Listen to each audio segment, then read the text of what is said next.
Hi అండి. కష్టార్జితం గురించి తెలియక కొడుకు జులాయిగా తిరుగుతాడు. ఈ జులాయిగా తిరిగే కొడుకు ఎలా మారతాడు అనే మోరల్ స్టోరీతో మీ ముందుకు వచ్చానండి.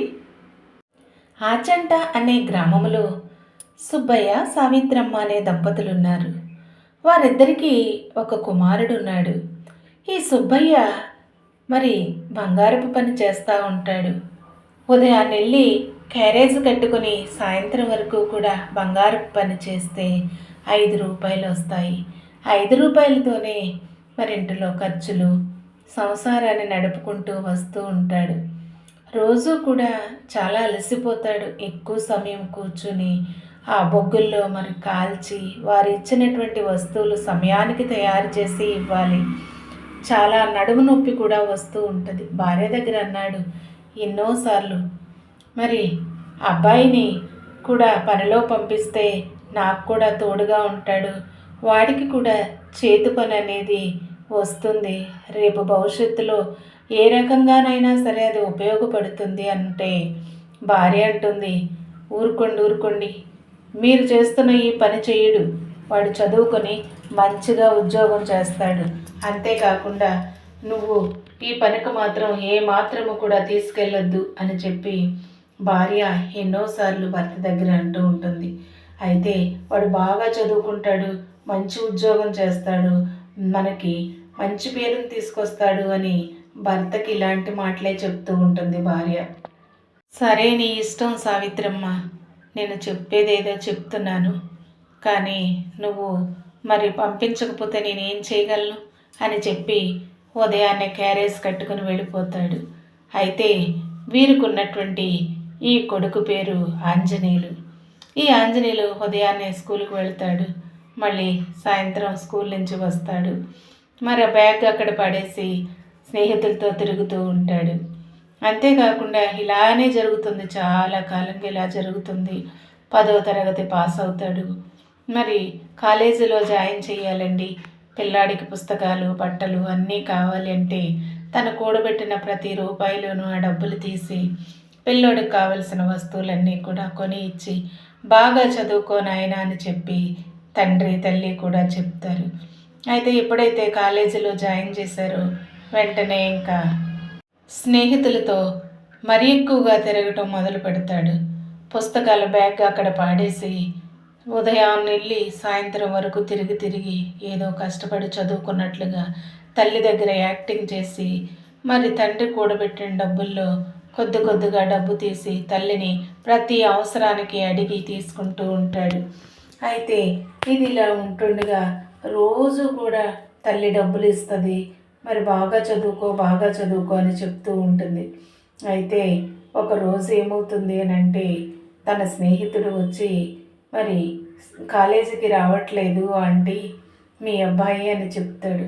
అదేంటి కాలేజీకి రాకపోవడం ఏంటి నాయన, రోజు డబ్బులు ఇచ్చి పుస్తకాలు కొని బట్టలు కొని మేము కాలేజీలో బాగా చదువుకొనే కదా జాయిన్ చేసాము అంటే, లేదా అంటే కొద్ది రోజులుగా కాలేజీకి రావట్లేదు, మాది కూడా ఇదే ఊరు కదా, మరి కాలేజీలో ఉన్న సారు మీకు తెలియచేయమన్నాడు, అందుకనే నేను వచ్చాను అని చెప్పగానే తల్లి గుండెల్లో రాయపడుతుంది.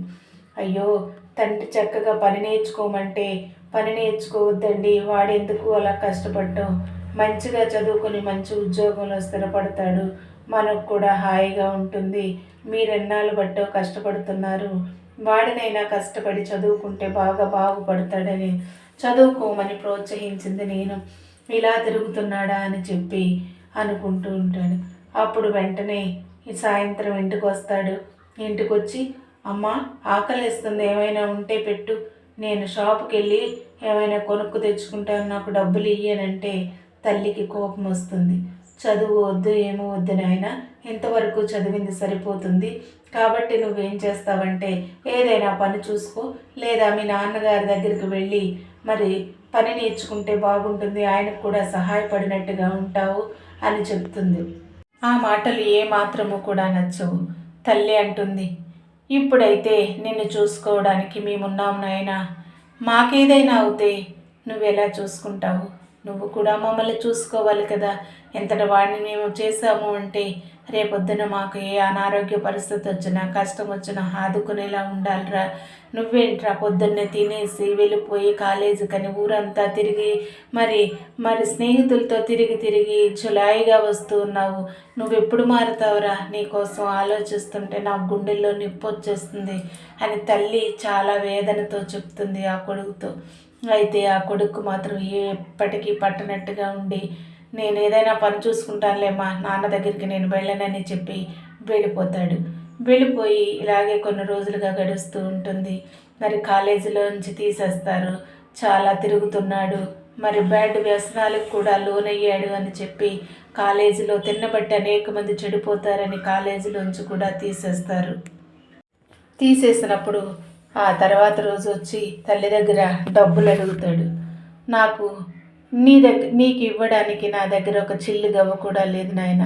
ఇంతవరకు మీ నాన్న కూడబెట్టిన రూపాయి నా చేతికి ఇస్తే అవి నీకు ఇచ్చి నేను తగలబెట్టాను. ఏమాత్రము కూడా లేదు. పొద్దున్నే వెళ్ళి సాయంకాలం వరకు పని చేసి వస్తూ ఉన్నాడు. ఒక్కడే రెక్కలు ముక్కలు చేసుకుని కుటుంబాన్ని నడిపించుకుంటూ ఉన్నాడు. నువ్వు కొడుకు అయ్యుండి తండ్రికి కుడిభుజంగా ఉండాలే తప్ప నువ్వు మమ్మల్ని బాధ పెట్టేటటువంటి విధంగా ఉన్నావు. ఎక్కడైనా పని చేసుకుంటే డబ్బులు వస్తాయి కాబట్టి పని చేసుకోనాయన, నా దగ్గర మాత్రం డబ్బులు లేవని తల్లి చాలా కోపంగా చెప్పేస్తుంది. ₹1 కూడా ఇవ్వదు.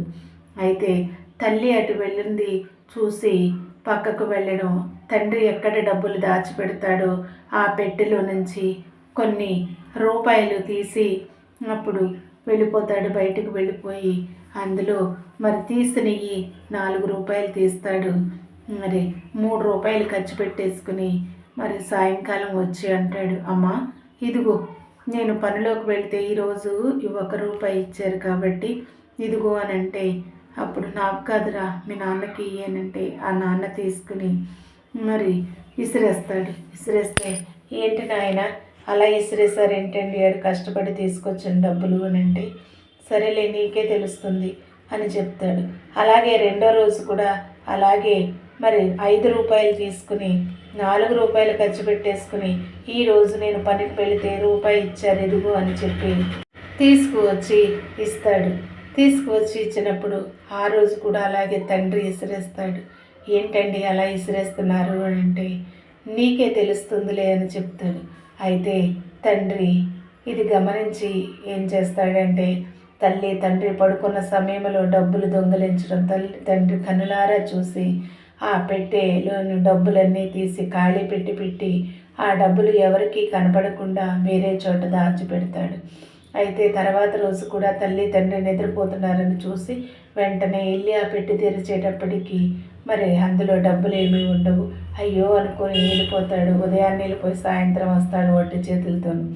అప్పుడు అంటాడు, మరి ఈరోజు డబ్బులు ఏమీ రాలేదంటే, ఉదయం నుంచి సాయంత్రం వరకు కూడా పని కోసం తిరిగాను కానీ నాకు ఎక్కడ పని దొరకలేదు అని అంటే, పని దొరకలేదా, లేకపోతే డబ్బులు పెట్టెలో డబ్బులు లేవా అని అంటాడు తండ్రి.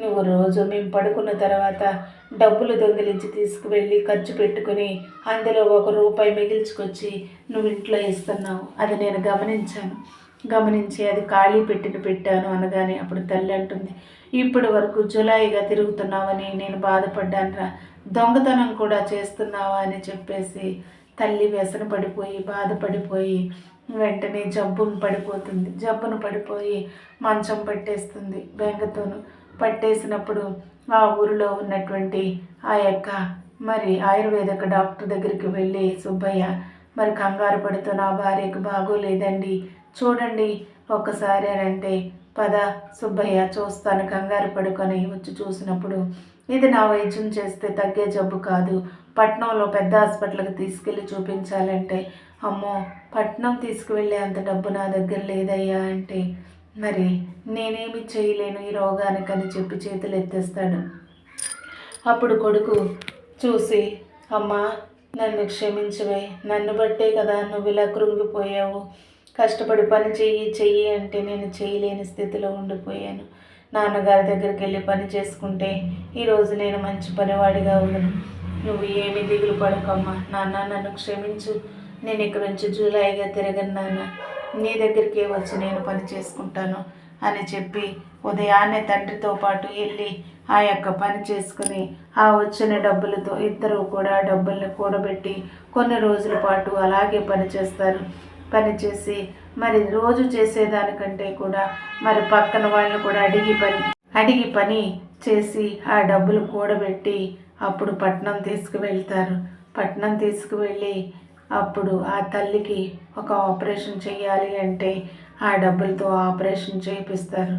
చేయించినప్పుడు ఆ తండ్రి ఆ కొడుకును చూసి అంటాడు, నీ తల్లి జబ్బు పడితేనే కానీ నువ్వు మారలేదురా, ఇప్పటికైనా మారావు, నాకు ఆసరాగా ఉన్నావు, నాకు చేతిలో చేయి కలిపి మీ అమ్మని పెద్ద హాస్పిటల్లో చూపించడానికి నువ్వు కూడా రాత్రింపగళ్ళు కూడా కష్టపడి రూపాయి సంపాదించావు చూసావు కదంట.